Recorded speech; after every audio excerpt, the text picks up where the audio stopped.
Hello and welcome to Hardin County campus, Indiana campus, Louisville campus, Dosco Manor, E campus, everybody. Yeah, I said it, everybody.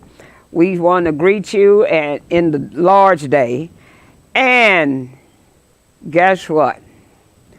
We have a tremendous lesson before us. It comes in the form of a question.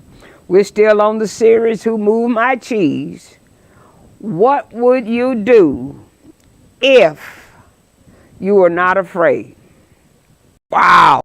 What would you see? We hate change. We don't want anything to change. Other times we won't change for the sake of change. In fact, I was thinking as I was doing this lesson, I thought about a little boy. He appeared in a commercial some years back, and he would say the same thing, the same thing, the same thing. He was complaining because we kept having the same thing, the same thing, the same thing. Now, what he was complaining about, I don't know, I forget what. But he was tired of the same thing. And he wanted a change. Now, many of us say we want to change until the change comes. Then we discover that it takes too much effort to change. Why? Why do we hate change? Because we don't know what and where it will lead us. So we are afraid of change. That's what happened. Sniff and Scurry will chase off looking for new cheese because they knew there was no cheese in Cheese Station C. It wasn't coming back.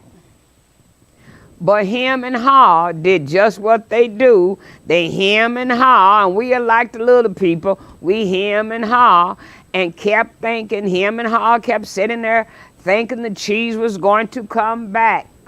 Wrong answer. It did not come back. Oh, we figure like, okay, somebody did me wrong, and we do that somebody did me wrong song. But it's not coming back. The cheese is not coming back. We have gone through some changes since March of last year. We've gone through some changes. Some things have been changed. And guess what? I don't care how much you rebel, it will not be the same. So I'm going to ask you again, why do we hate change? One word, afraid. We are afraid. So I'm again asked the question, what would you do if you were not afraid? And I'm here to say today, don't let fear stop you. Ask yourself, what am I afraid of? Who am I afraid of? And why am I afraid? You see, the first problem we have is needless fear. Needless fear.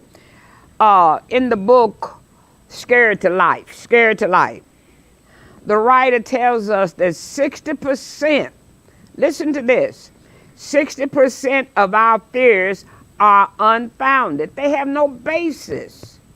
20% of our fears, things that we fear, are already behind us. Already behind us. 10% are petty, and it don't make any difference. 5% are real, but you can't do anything about it. And so that leaves 5% real that we can do something about. So why not dwell on what you can handle? Jesus in Matthew chapter 14, 27 through 30 says this. But Jesus spoke to them at once. Don't be afraid, he said. Take courage. I am here. Then Peter called to him, Lord, if it's really you, tell me to come to you. Walking on the water. Yes, come, Jesus said. So Peter went over the side of the boat and walked on water towards Jesus. But when he saw the strong wind and the waves, he was terrified and began to sink. Save me, Lord, he shouted. Now, so change means that we need to get out of the boat. Get out of the habit of doing the same thing, the same thing, the same thing. See, many times we talk about Peter, and that's one of Peter's failures, that he got out of the boat and he couldn't walk on the water. He began to sink. But see, we talk about Peter's lack of faith. He stopped looking at Jesus. But here it is. He got out of the boat. Now, you can't take that away from Peter. He got out of the boat. And some of us, we need to get out of the boat. But what we need to do, we need to keep our eyes on Jesus. And that's what it said. So Peter went over the side of the boat and walked on water towards Jesus. But when he saw the strong wind, so that says to me that he had to look away. And many times when he was walking on water, he probably thought, "Woo, look at me, I'm walking on water." And many times when we are successful, we succeed at something, we get the big head and we take our eye off of Jesus. But we need to keep our eyes on Jesus. But look at Peter. Just as soon as he started going down and he was terrified and began to sink, what did he do? He cried out. So we need to know who to call on when things seem to go wrong. Now look, he said, and his prayer was short. Lord, he said, save me, Lord. I was getting ready to say, he said, Lord, save me. Same thing, 3 words. He didn't go all around Robin Hood's barn, God of Abraham, Isaac, and Jacob, he who flung the stars in the sky and set the moon a-blazing, he who changes the seasons and the weather, who knows my coming and my going. He said, save me, Lord. He didn't have time. He drowned going through all of that. So we know who to call on when things go wrong and what to say. Look what Psalms 40:1 said. I waited patiently for the Lord to help me. And he turned. I like that. I love this verse. He turned to me and heard my cry. It's almost if he was waiting on somebody else, but he heard me and he turned. Said, I got Geneva in trouble over here. And so he turned. Then look at Psalms 34:15.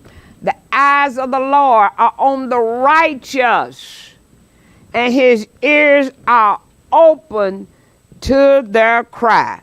Now go down to verse 17. The righteous cry out, and the Lord hears.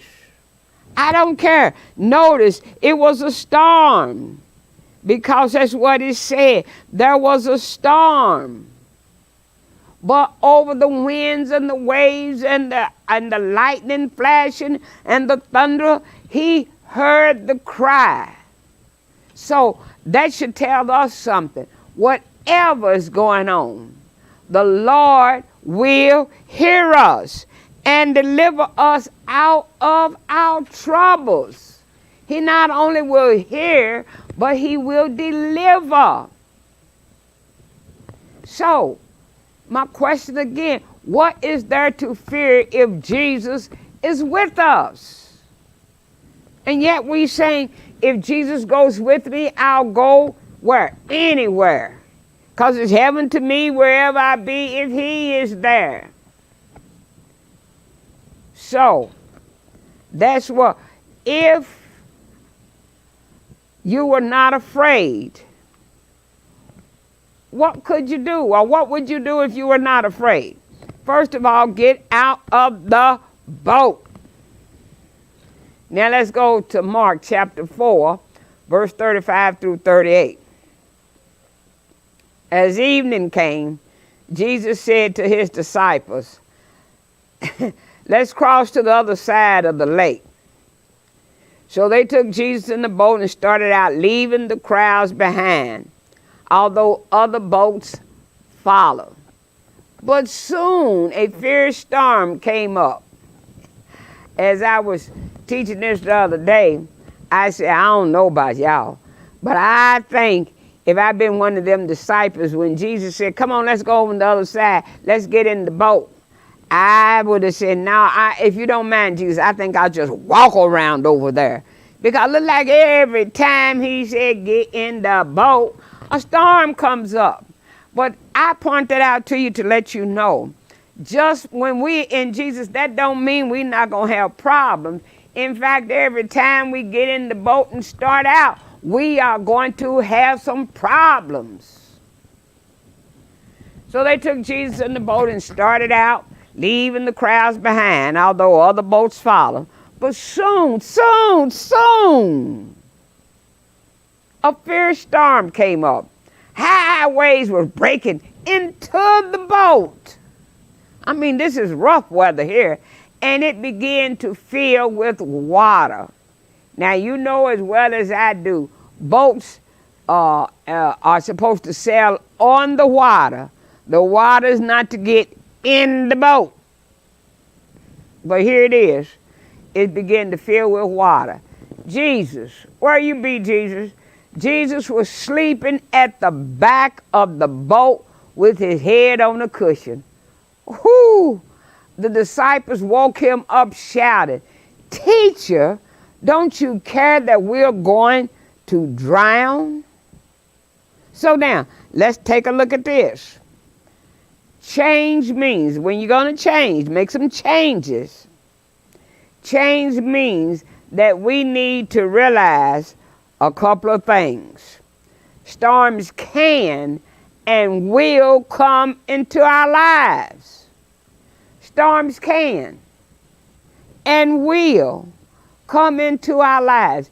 And a lot of times they don't give you a warning. Now, you know, sometimes you're watching television and they break through and they say the National Weather Service says a storm has been spotted. It doesn't always happen that way in our lives. The sun just goes behind the cloud, the telephone rings, the doorbell, somebody knock on the door, and all of a sudden, we're in a storm. All of a sudden, we're in a storm. But we need to remember this. In this passage we look at, we are in the boat with Jesus. And nothing. This is the time. And I've learned this one real good and clear. Because no water can swallow the ship where lies the master of ocean and earth and sky. And if he lies in you, you be the boat. If he's in you, no water can swallow the ship, you, the vessel where it lies, the master of ocean and earth and sky. They all shall sweetly obey his will. And he stood up and said, peace, be still, be still. And I'm sure not only was he talking to the winds and the waves, but he was talking to the disciples as well. And he tells us as well, peace, be still, be still. So, needless fear, even though change may frighten us, remember man's extremity is God's opportunity to work in our lives. See, it gives God an opportunity to work. Look at Psalms 116 and 6. The Lord protects those of childlike faith. Now it said childlike faith. It didn't say childish faith. Childlike faith. I was facing death, and look at that. And he saved me. There it is. Mark 9, 17 and 18. One of the men in the crowd spoke up and said, "Teacher, I brought my son so you could heal him. He is possessed by a spirit that won't let him talk." Won't let him talk. And then whenever this spirit sees him, it throws him violently to the ground. Then he foams at the mouth and grinds his teeth and becomes rigid. So I asked your disciples to cast out the evil spirit, but they couldn't do it. Now, they couldn't do it. Why? Because they failed, because when you go back to that and read it, that's when Jesus said, "Why did you doubt? O ye of little, if you have faith the size of a grain of mustard seed, you can, lying within you, you can say, mountain, move from here to here." So when we got Jesus with us, we don't need anybody else. Look at Acts 12 and 6. The night before Peter was to be placed on trial, he was asleep, fastened with two chains between two soldiers. Others stood guard at the prison gate. What am I saying? See, when we are at our extreme, God gets to shine in our life. So, here was Peter in jail. Keep on reading and you'll see how God is going to shine, because he's going to send the angel, slap Peter upside the head, wake him up, get him just to walk right on out of the jail. Because the church was praying, for one thing. Then in Mark, Jesus says to this dad, "Do you believe?" He said, "Yes, I believe. Help my unbelief." And Jesus cured him. So guess what? When you are at your lowest, look for Jesus. Look for him, because he's on his way. Because man's extremity is God's opportunity to work in our lives. Now, so what would you do if you were not afraid? You need to get rid of needless fear. You need to get rid of needless fear. You need to remember, change means that we have to get out of the boat. Change means that we need to realize that storms are coming. But let's go on. Nehemiah chapter 6, verse 9 through 15. They were trying to intimidate us, imagining that they could discourage us and stop the work. This is Nehemiah. He's working on the wall. So I continued to work with even greater determination. Later, I went to visit Shammah, son of Delima, and grandson of Mahadabah, who was confined to his home. He said, "Let us meet together inside the temple of God and bolt the doors shut. Your enemies are coming to kill you tonight." But I replied, should someone in my position run from danger? Should someone in my position enter the temple to save his life? No, I won't do it. I realized that God had not spoken to him, but that he had uttered this prophecy against me because Tobiah and Sanballat had hired him. They were hoping to intimidate me and make me sin. Then they will be able to accuse and discredit me. And now Nehemiah prays, remember, oh my God, all the evil things that Tobiah and Sanballat have done. And remember Noadiah, the prophet, and all the prophets like her who have tried to intimidate me. So on October the 2nd, the wall was finished, just 52 days after we had begun. So, what does this mean? What does that got to do with our lesson? Change means that we will face opposition. And you may as well realize opposition, let me say this, opposition don't come if you're not doing anything. Let me say it again. Opposition don't come when you're not doing anything. But just get ready to do something. You start working for the Lord. You start getting busy, and opposition is going to come. Opposition is designed to discourage you. And when we say when something discourages you, it just takes the heart out of you. And that's what opposition is for. And that's what happened to him. When the cheese was gone, it just took the heart out of him. He became so discouraged until he sat down and he said, and demanded, whoever took my cheese, bring it back. Because he was disheartened. Then he became depressed. Hump became depressed with him too. Hump became depressed, and they both sat there. Yeah, two depressed people, what are they going to do? Look at each other, keep whining to each other, until Hump thought, okay, it's time for me to get up. I'm going to let him just sit here. But the cheese is not coming back. I need to go find some cheese.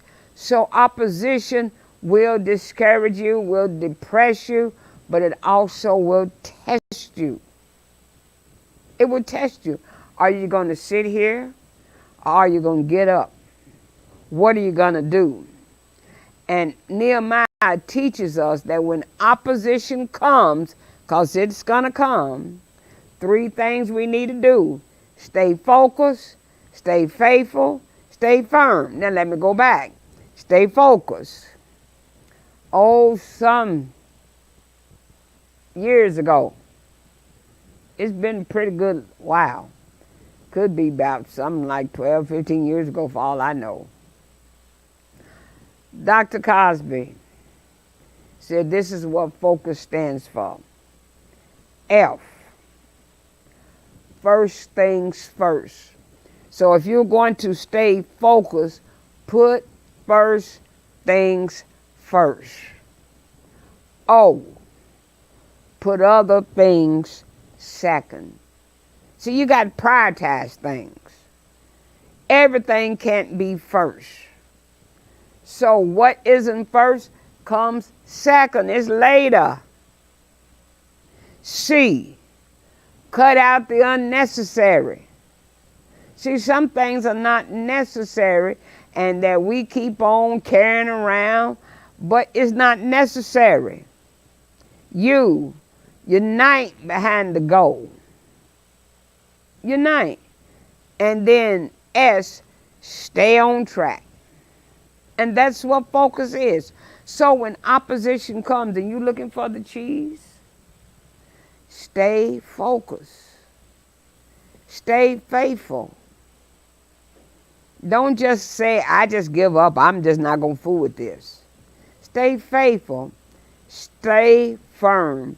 Don't let anybody turn you around. Don't let it. So, now, worldly cares. Don't let don't let needless fear stop you. Don't let worldly cares stop you. Now, worldly cares, why not? Because number one, worldly cares are profitless. You don't gain anything by worrying. Didn't I tell you at the beginning of the lesson, 60% of the things that we worry about, they ain't got no merit to it anyway. And so it's profitless. Psalms 39 and 6 says, surely everyone goes around like a mere phantom. In vain they rush about, heaping up wealth without knowing whose it will finally be. Because let me tell you this, I'm going to tell you who it won't be. You can heap up all the wealth you want to, and you can go and tell the folks out there, the, what's his name, Trumps and all of those folks, tell them they cannot take it with them. A Brinks truck is not in the funeral procession. Now, if you want to put it in the funeral procession, put your body in the Brinks truck and bury it, I guarantee you somebody gonna dig you up. Somebody gonna dig you up. You can't take it with you. And you certainly can't buy your way into heaven. Matthew 16:26 says this, for what is a man profited if he shall gain the whole world and lose his own soul? Woo! What have you profit if you gain the world?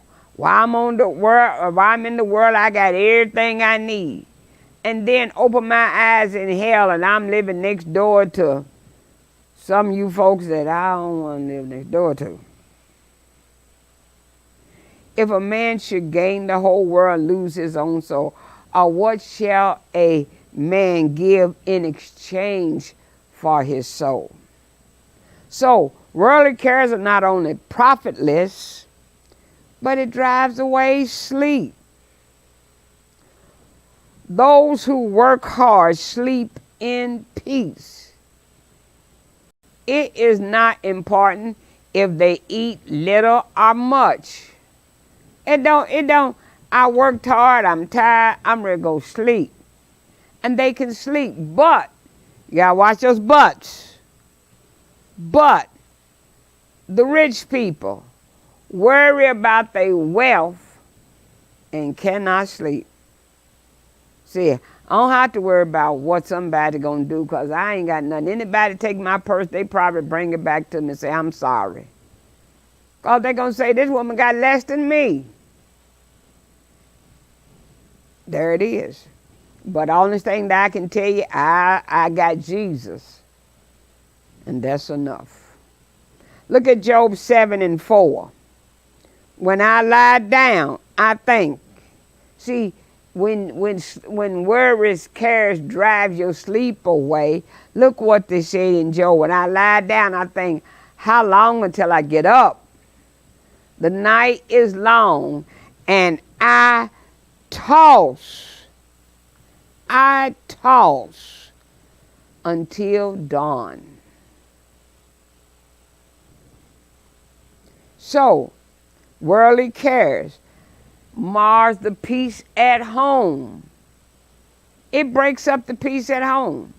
Now look, and Martha, Luke 10:40 tells us, but Martha was busy with all the work to be done. She was busy. Girlfriend was getting it done. Why? Because Jesus was there. She had visitors. She had dinner to get. She had to make sure the house was clean. So, and she was getting the work done. And she had a sister, Mary. This is Martha and Mary.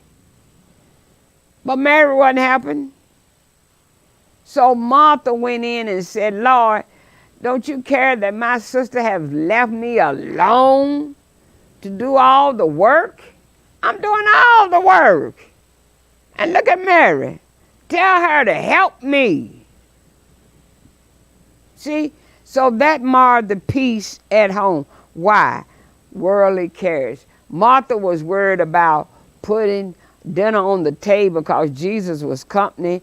And many times, we women, we worry about that kind of stuff. Got to get dinner on the table. Some of us already worrying now. Here it is, the end of August, and we worried now about, well, we get past Labor Day, the summer's gone, and we start looking ahead to Thanksgiving. Thanksgiving is 2 or 3 months off, and we're looking ahead. So it marks the peace. But let me say this. Let me go back. Faith, what would you do if you were not afraid? You got needless fear to get rid of, and then you got worldly cares that you get rid of. But you also need to understand your faith will be tested. Did you hear what I said? Your faith will be tested. When the cheese moves, our faith gets tested. Excuse me a minute.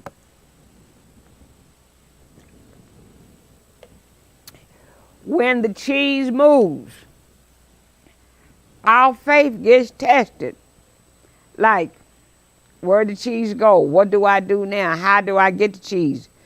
And so the second part tells us when the cheese moves, we must move too. So the cheese move, you move. That's what when Abraham wanted, the Lord said to Abram, leave your country, your relatives, your father's family, and go to the land I will show you. I will make you a great nation, and I will bless you. I will. You see all the I wills? I will make you famous, and you will be a blessing to others. I will bless those who bless you, and I will place a curse on those who harm you. And all the people on earth will be blessed through you. So, first of all, you got to be like Abraham and move because the cheese has been moved. God said to Abraham, move. Then there's Joshua. Look at Joshua chapter 1, verse 1 through 5. After the death of Moses, the servant of the Lord said to Joshua, son of Nun, Moses' aide, Moses, my servant, he dead. He not coming back.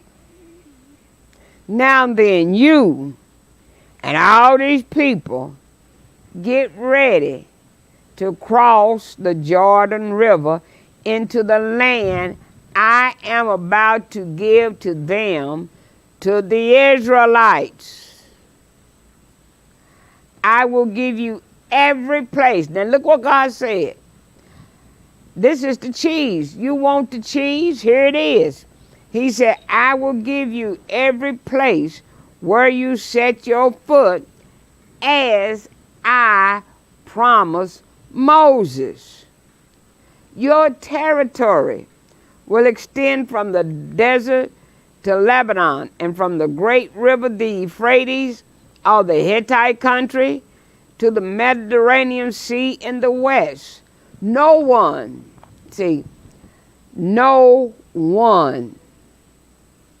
nobody will be able to stand against you all the days of your life.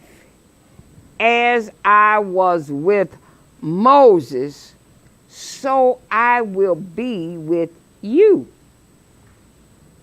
I will never, this is the shouting part, drop the mic. If I had a mic, I'd drop it. Well, I can't take this one off, so, because Sharon, she get me. I will never leave you nor forsake you. Oh, what a great promise that God gives. I will be with you. I will be with you. I will never leave you nor forsake you. So, here's your point to ponder. When life changes, are we willing to change? Are we going to be like him and Huff? Him and Hall, we just going to sit there and say, bring me my cheese back. I want my cheese. Give me my cheese. If you took my cheese, bring it back. I won't hold it against you, but I want my cheese, and I want my cheese right now. It's not coming back. What would you do if you wasn't afraid? Well, here's one thing you can stop doing. Stop making excuses. See, excuses, excuses, excuses. And we have our excuses for not looking for new cheese, not looking to do something different. And the number one reason is familiarity. We always, when we step out and things don't look so good, we look at it side eye, then we're ready to go back. And we see that Exodus 14, 10 through 12. As Pharaoh approached, the Israelites looked up and saw them, who? Egyptians, coming at them. We'd only been gone out of Egypt 3 days, and now here they come thundering after us, coming at them, and they were totally afraid. They cried out in terror to God. Then they said to Moses, it said they told Moses, but it really should say they complained to Moses. They criticized Moses.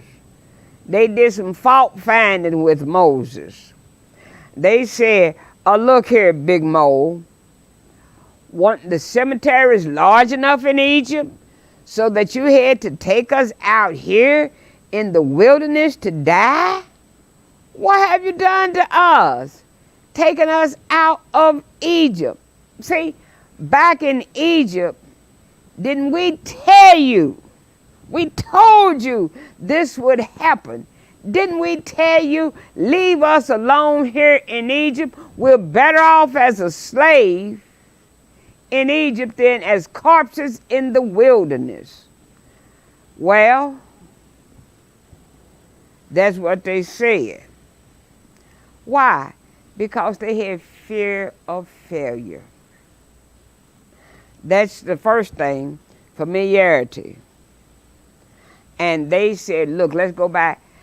See, they had glamorized Egypt because they said, now, didn't we tell you?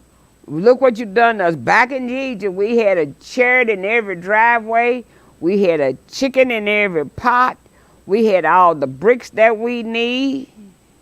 We told you, leave us alone. We don't want to do this. So, and now, what's our second reason for excuse, rather? Because we have fear of failure. So let's look at faith versus fear. Faith means trusting Him in the shadows as well as in the sunshine. Faith means believing Him when the going gets tough as well as when the going is easy. Faith means depending on Him when you don't understand as well as when you do. That's what faith means. So, are you going to trust in Him in the shadows, or only trust Him when you're in the sunshine? See, it's easy to have faith when you're in the sunshine. It's easy to have faith when you got money in the bank. It's easy to have faith when you feel pretty good. It's easy to have faith when all the bills are paid and the rent is paid. It's easy to have faith when the children are doing well and the grandbabies are doing fine. It's easy to do well when you come from the doctor and you got a good doctor's report. But faith means believing in him when the going gets tough, as well as when the going is easy. Faith means depending on him. I don't understand what happened, Lord, but you depend on him anyway. When you don't understand, or when you do understand. And fear has two meanings. Forget everything and run. And that's the meaning to most of us for fear. Forget it.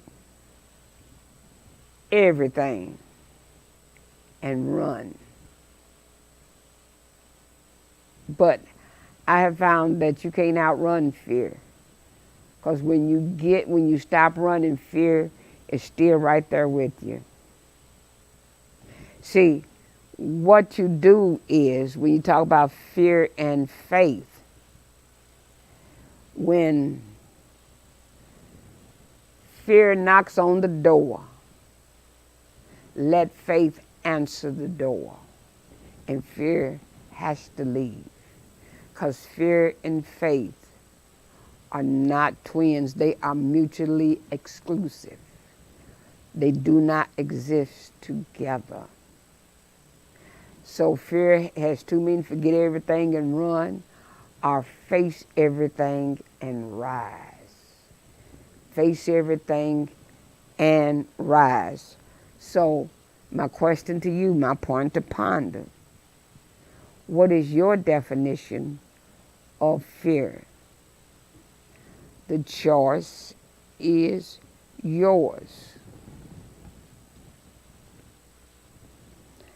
Proverbs 29 and 25.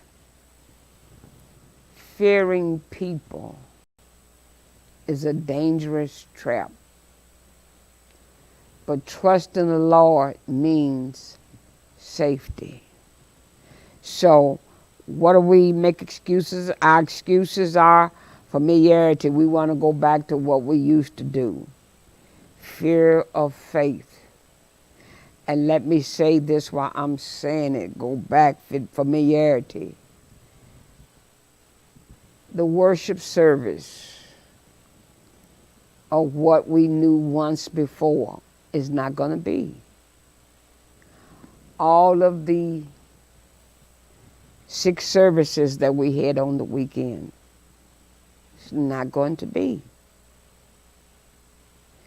So, the Sunday school has changed.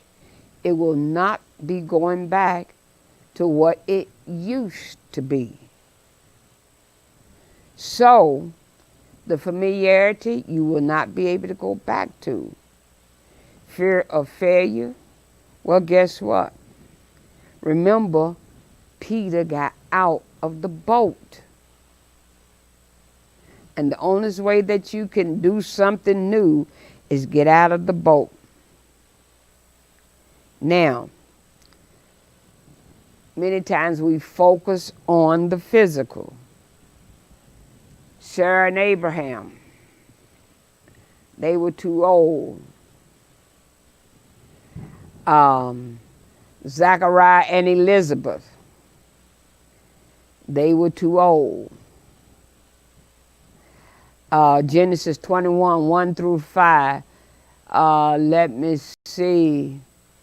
Verse 5 says, Abraham was 100 years old when Isaac was born. What do you mean you're too old? Nothing is impossible with God. Zachariah and Elizabeth. But the angel said, Luke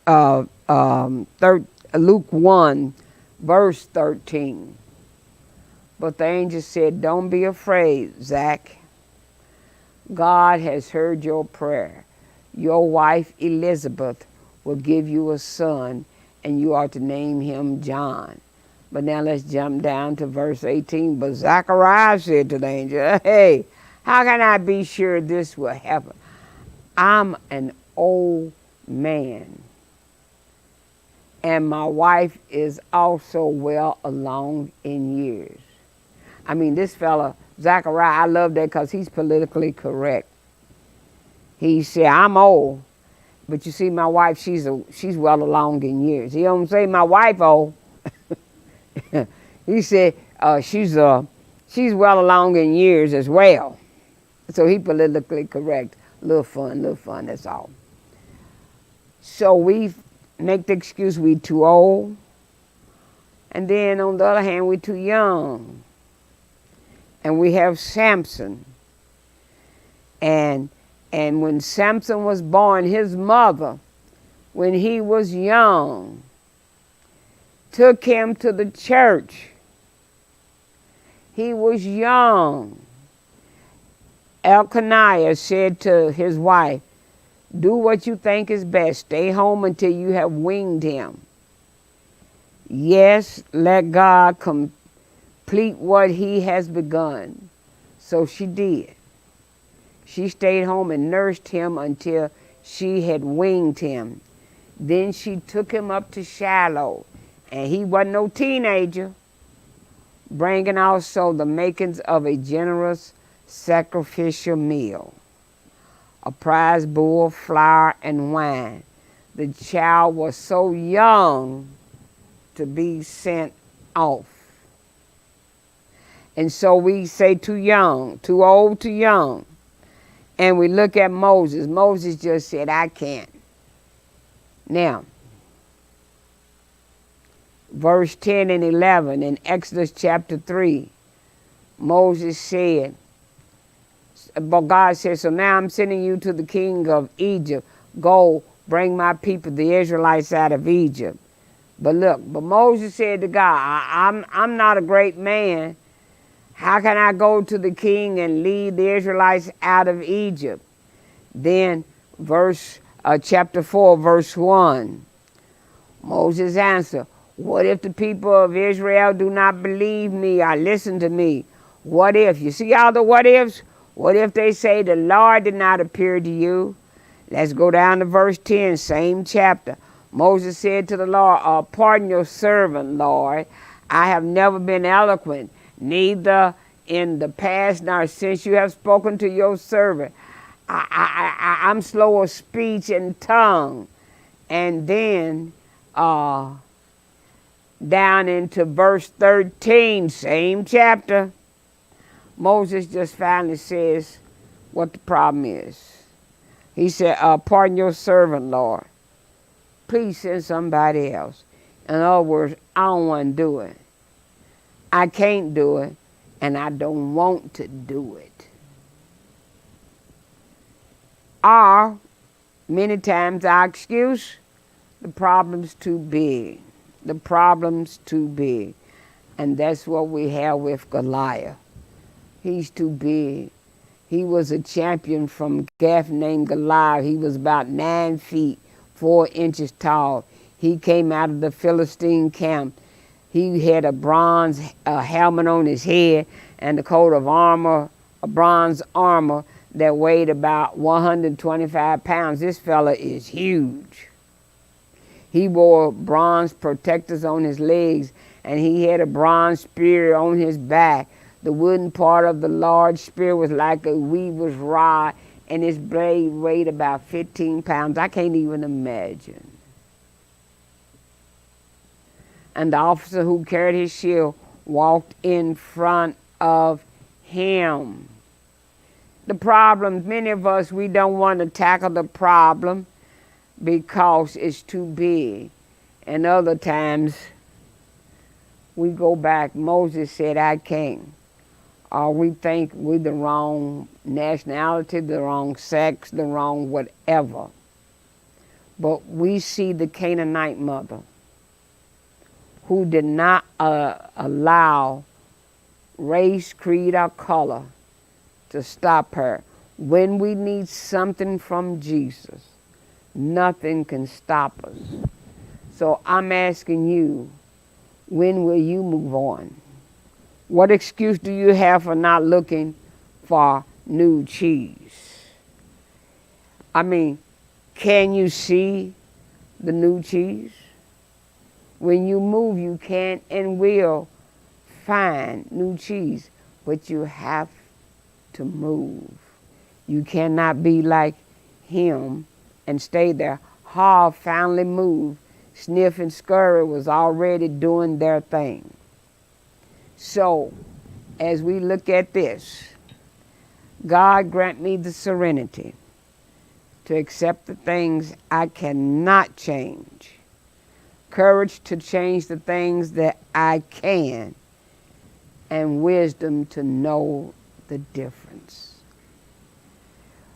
See you next week when we've been talking about change, but one thing we're going to talk about next week, serving a changeless God in a changing time. Until then, I'll see you. But let me say this. I know my time. I'm running past time. But September is Men's Month, and we're going to have some guest men teaching Hump Day. We're going to have Maestro Kevin James. We are going to have James Davis. We are going to have the Reverend Dr. Ken Jobs.